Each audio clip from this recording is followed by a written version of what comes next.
Hey guys, today I'm looking at the SKS carbine. This gun is one I just picked up a few months ago. It's fast becoming one of my favorite guns.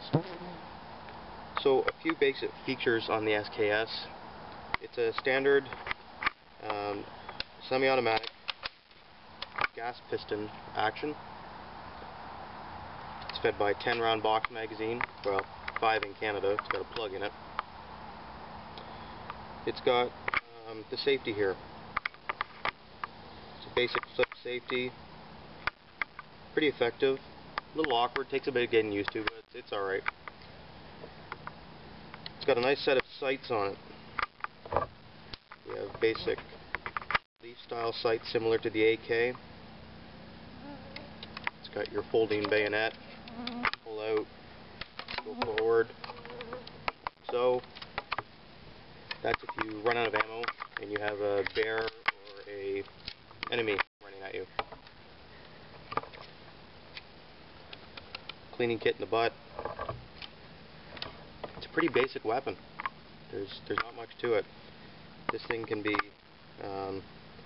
loaded by stripper clips or single fed. I'll show you that in a second.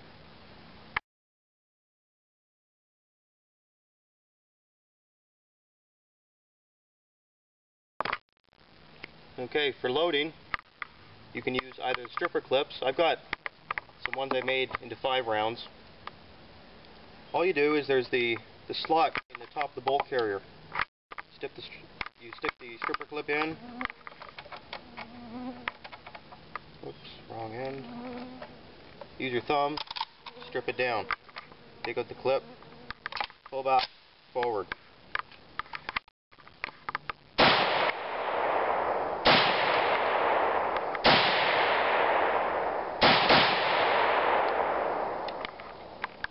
When the gun's empty, it'll lock back automatically in the rear.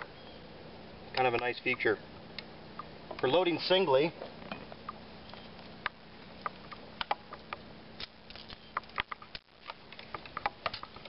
you just pop the round in, push down. Very similar to loading your basic bolt-action rifle. Again, you pull back, let go. Like so.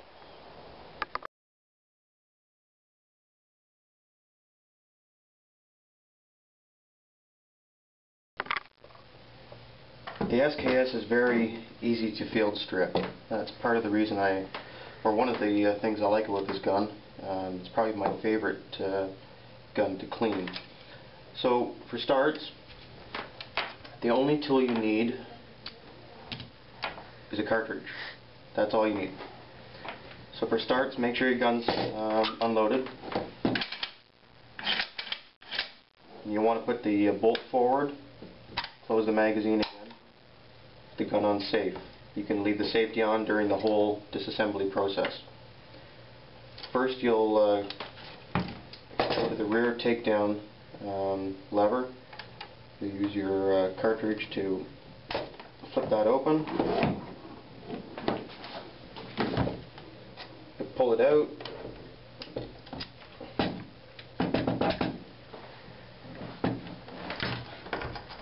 A little stiff today.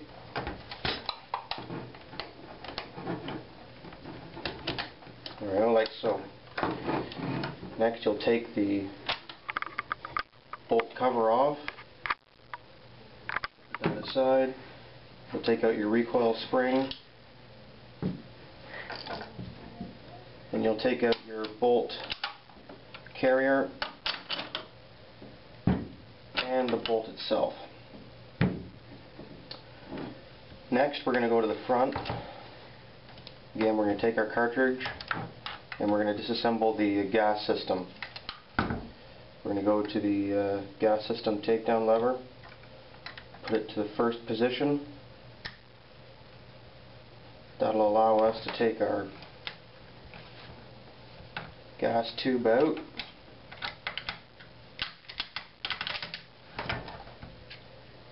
Take the gas piston out. And you'll extend put your finger there, extend the lever even more forward. and you'll be able to take out the piston extension and its spring. Your gun is now fully field stripped. You can open the magazine for cleaning also. The only other thing to watch while you're cleaning is you want to clean right in there, and you may or may not have to take off the bayonet. That just depends on how dirty the gun is. Otherwise, the internals, you should be able to leave them as be. So there we are. We're all stripped, and we're going to go and do the reassemble process. To reassemble, we're again going to start with the gas system. I'll close my magazine here. You're going to take your gas piston extension, put the spring back on. Be careful because this is under pressure now. Put it back in its hole here. Start feeding it in. I always use the gas piston itself just to push it beyond where the lever comes down. Just a second.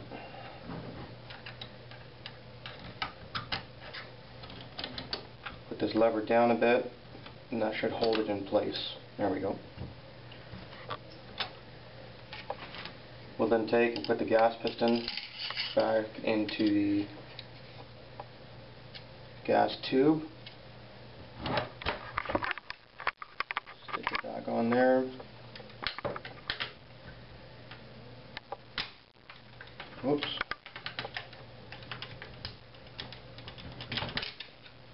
Have to redo that. That can happen.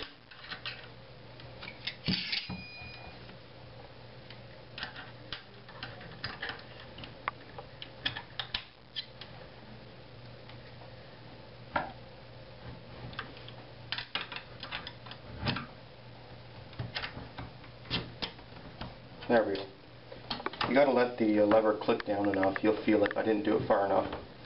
So again, we'll put the gas piston inside the gas tube.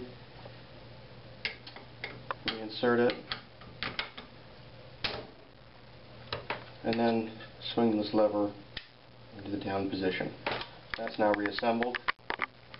Now to reassemble the bolt mechanism. So take your bolt, firing pin facing to the rear, get the notch on top, fit into the notch on the bolt carrier, lay the tube into the receiver together,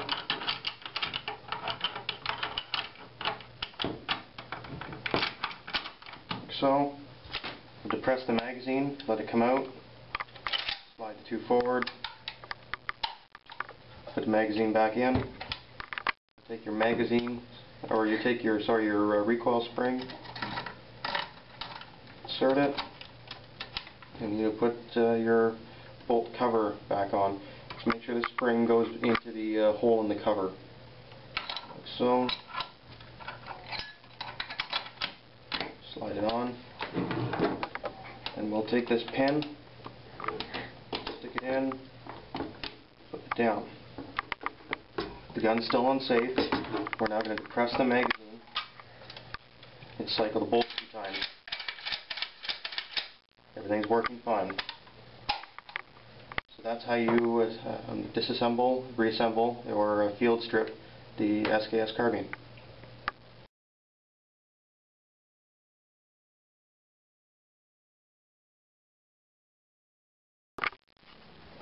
The SKS was designed in 1944-45, right at the end of World War II. It was kind of a transition gun between the bolt-action battle rifle and the AK-47. The Russians adopted it in 1945, and by 1949 they had adopted the AK-47. The SKS still was used by second-line units, home guards, and was also given rights to manufacture to many of Russia's allies. Some manufacturers included East Germany, China, Korea, various Eastern European countries.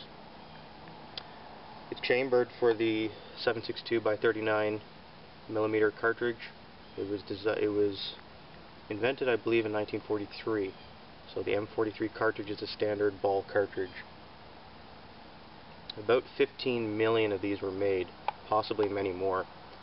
and they're still being used in almost any conflict currently being fought, including Afghanistan, Iraq, heavily used during the Vietnam conflict, and nowadays they're just being used mostly as plinkers, hunting guns, fun family guns, and for self-defense. Okay guys, in closing, some general thoughts I would have in favor of the SKS. There's a lot of things going for it. Price. I paid just under $250 for this gun. That's in Canada. That's a great price. Very, very affordable. Affordable quality. A lot of these guns have been they've been machined and then hand fitted, assembled. They're very, very good quality gun for military guns. Machining is great on these things. They're very easy to use. My younger sister was trained on this gun in 5 minutes, so it's easy to train someone that doesn't know how to shoot yet, and it's very, very light recoil. As you can see, wrapping off those rounds is very, very controllable. The ammo cost is it's pretty cheap. I paid about, you can get a case of 1,000 rounds for about $200, $220, so it's very, very affordable to shoot. Probably the cheapest plinking rifle after 22. So if you're in need of a good, reliable, affordable weapon that can be used for anything from family fun to self-defense, take a look at the SKS.